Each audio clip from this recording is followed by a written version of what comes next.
Welcome to my channel, guys. This is a self-defender. Today we're going to be attempting to do half tracks on a side-by-side. So we have found in the previous videos we've done four-wheel drive or 4 tracks with 2-wheel drive, and when it pushes it actually takes a lot of force to push a set of tracks.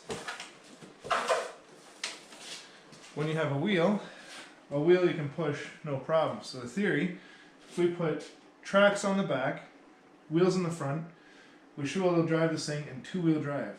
The wheels will spin faster than the tracks. The tracks are geared down at a 40% reduction. So it will be driving slower, but we should have less resistance driving. We should have a sharp turning radius with the tires, and we're going to see if we can plow a rink with half tracks. We've brought the tracks to the machine. We're going to mount this hub onto here, and we're going to mount this onto this unit here. So we've got bolts here that I've put in. We're going to take them out, and we're going to put this bolt in.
This 4-wheel drive circle.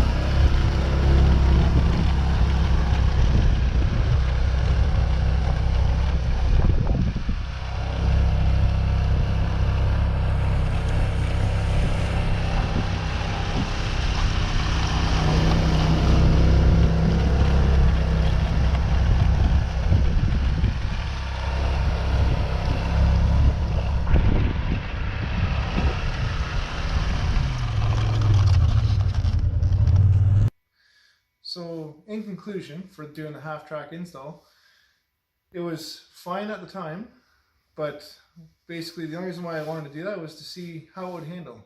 It handles exceptionally well, but I wouldn't say it's a winter thing. I would do it more for trying and testing. For the turning radius, it did. Tracks on the front improve the turning radius. The wheels tend to slide and move around. The back tracks, we can get up to a little bit quicker speed, but you have to have limited amount of snow. We had a clear lake. We had about 4 inches of snow that day, so we could get it up and scream. We hit about 60 kilometers an hour or 45 mile an hour, and it was pretty good. For time constraints putting it on, it was about 15 minutes to install on the back per side. It's 4 bolts for your wheel nuts and the stabilizer link. I leave my links on all year round, so to swap them out, I just make sure that I can put the 1 bolt in for that stabilizer rod, and that's all it takes for me to put them on. The front is a little more complicated. I've got Super ATV A-arms in the front, which give it an arched undercarriage for better ground clearance.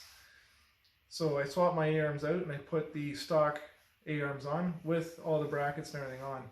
So the front's not bad to do, but you are pulling the A-arms out to do that.